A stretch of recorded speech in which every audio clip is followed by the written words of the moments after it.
Hello and welcome to the Slingshot channel. Toothpick shooters are all the rage these days because they've been so popular in China. Actually, these little crossbows that are chambered for regular toothpicks are said to be dangerous for your eyes, specifically if loaded with nails. But also they are saying that it can pierce apples and even cardboard and all this.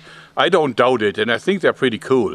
But I also heard Chinese police just forbade them and confiscated all of them. If they are interesting enough for the Chinese police to take action, then we have to cover it.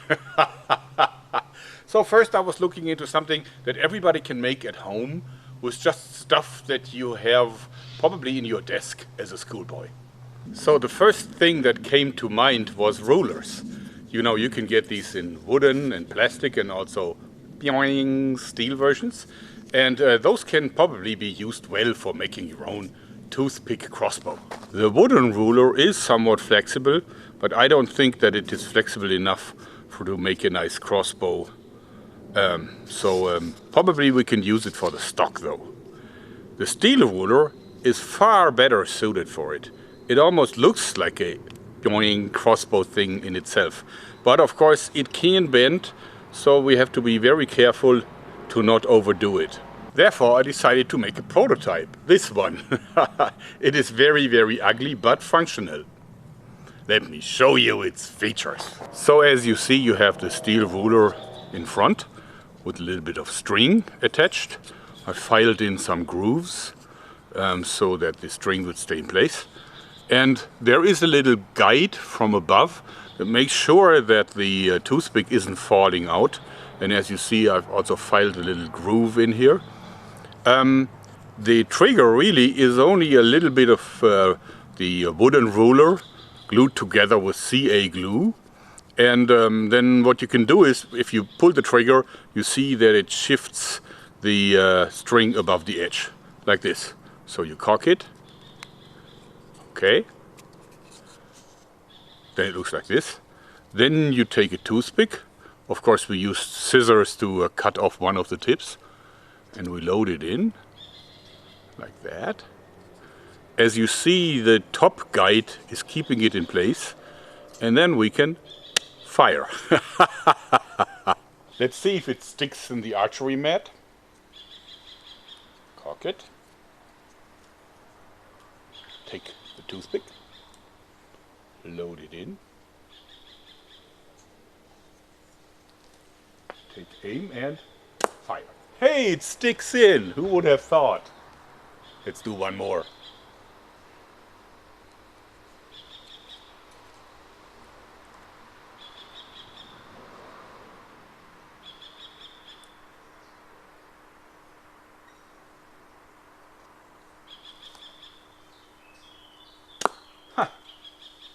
It works. As a next step, we kind of expanded on that concept. See, it's the same rulers, but two of them. And I made this little gun that actually has a magazine for a few of those. And I'm using the types that is a little bit thicker. So this is like 3mm thickness to give it a little bit more heft. And of course it has twice the draw weight. This is how it looks loaded. See, it's a lot of tension. And if you shoot, you simply fire like that. Okay, let's do the archery mat test. Ha! Almost. But of course, mind you, these are a lot thicker. So they're probably not as pointy as the other ones. But cool little gun and cool little magazine concept. As you see, the non-front heavy and non-vaned toothpick bolts aren't really flying very stable. So they're dangerous only on very short distances. But of course I made this one, I showed it to you already. And this one is rubber powered, yes. It could also be spring powered. But it fires bolts that are top heavy because they actually have a nail in them here. And therefore I also had to use shashlik pins rather than toothpicks, just because I needed a little bit of room to drill in the nails. This has a built-in quiver for 5 bolts. And you cock it like that. And this is already a very serious weapon. with serious sticking potential. Whoops. This is definitely dangerous. If you get shot with one of these in the eye, then that's it with that eyeball, I guess. So don't do that at home. But anyway, I still want to go back to the ruler thing, but I want to try to make a seriously powerful crossbow just with the school ruler. So I came up with this one. The ruler pistol crossbow. Let me show you its features. What I like about this crossbow is, first of all, that it looks kind of ridiculous. But it is also, I think, a good design, since you see how thin it is and how streamlined it is. I mean, of course, it has the wide ruler, and I know a lot of you guys will now say, taper it towards the end, it's going to be faster. Yeah, but then it would no longer look that cool, don't you think? And it shoots these full-size shashlik pins that I also put long nails in them, and also stabilize this with a bit of Dacron, so that the wood isn't splintering when this thing hits, because it is hard hitting. Okay, let's fire 10 meters distance and into the archery mat. Now these bolts fly kind of unstable for the first few meters, but then the front heaviness stabilizes them. Therefore, this actually hits better on a 10 meter distance than on a 2 meter distance.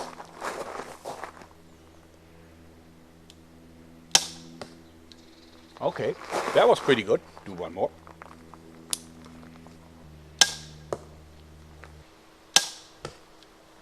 You know what, let's do this one together.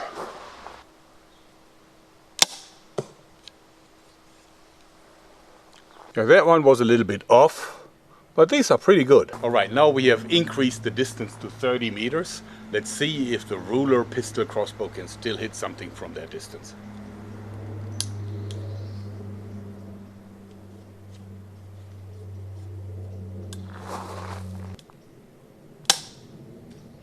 Ha! We hit the archery mat, can you believe? Ha! Even though it hit the tree, it still hit the target.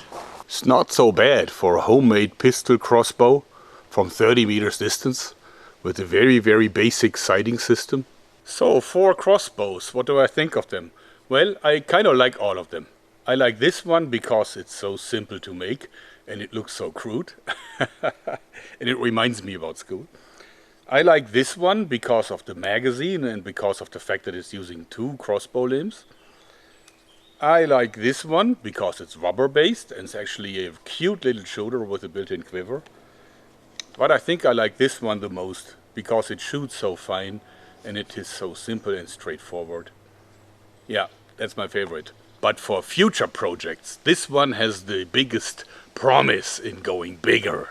So what if I take normal crossbow limbs from recurve crossbows, but 2 of them, and attach them to a new stock like this, so I have twice the draw weight, and then I make myself a projectile that has a ton of momentum. And for the tip, I found the perfect thing. A 3-edge scraper tool. Let me show you its features. This is not a weapon, well anyway not yet, but it is a tool. It's a scraper that it used to remove paint from things like cars and so on, so you can turn. It's made by Gedore, a German company, so it's really quality steel. It's quite affordable, so one of these only cost me about 5 or 6 euros. It's a really affordable tool. It's sharp only in the front and very hard, so this is hardened steel. And it's painted because it's definitely carbon steel, so it is not rust free. But of course it has the same kind of thin profile. So the first thing I did is I made a dagger from it. And that's a dagger that definitely Skallagrim would like, I guess, because of the pommel. So first of all, I changed the shape of the blade to make it much more tapering. I also sharpened the edges, where these are blunt edges here, but these are now sharpened. I also polished everything, as you see. So this really now looks like a weapon blade and no longer a tool blade. But it retains the same high quality steel. Also, I had to attach a new handle. First of all, I gave it like a bronze front so that the wood would not split. I also welded on a threaded rod so I can attach a pommel. It's a 30-80mm massive steel ball that I actually tapped. So see, and this is the way how it looks like without the pommel. Now this is really solid wood because it's really the core of an old European dogwood tree that I had. It's probably the last piece, and as you see, it is really shiny because it's dense hardwood, and since it's just from the core, so you can still see the ear rings if you look closely, then this is really the most solid piece of wood that you can possibly imagine. And the beauty of this is that with the pommel, it gives you a lot of heft. So if you step with this thing, and you see it has the same kind of nice handle, very ergonomic, that I did for the previous daggers. Now stabbing with this gives you a lot of momentum, so this is really dangerous. And also, as you see, it doesn't really have a huge front disc like the medieval rondel daggers had, because my stabbing tests really showed that this is too painful. What you need is very, very nice finger grooves, and you need some kind of thickness here, but so only the fleshy parts of your hands touch it. As soon as bone comes into contact with a front disc, then the pain is unbearable. So I think it is a rather nice dagger. It's kind of funny looking, but it is effective. And after some time I took a liking. First I hated the design because it looks like ugly. What do you think? Let me know down there. But in any case, even unchanged, this I think makes a fantastic tip for a huge heavy crossbow bolt. So here is a crossbow bolt that I designed to make a new weapon. The Ghidorah scraper tool Lance.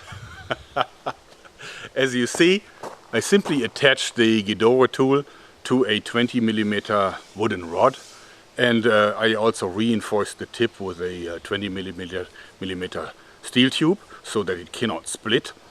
And it is well balanced. It actually makes a nice spear. Even though I'm an awful thrower, even I can throw it.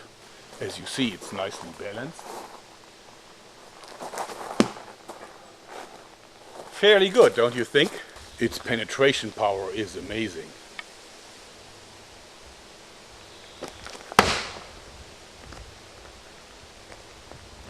So that will be my next project. A crossbow with a magazine, fed from down below. Shooting like 3 or 4 or 5 of those. And of course with huge power, I'm aiming for 300 pounds draw force. And that will be a challenge, because I'll certainly have to devise some cocking aid or something that I have to integrate into the frame. So stay tuned. I hope you like this, because that's it for today. Thanks and bye bye.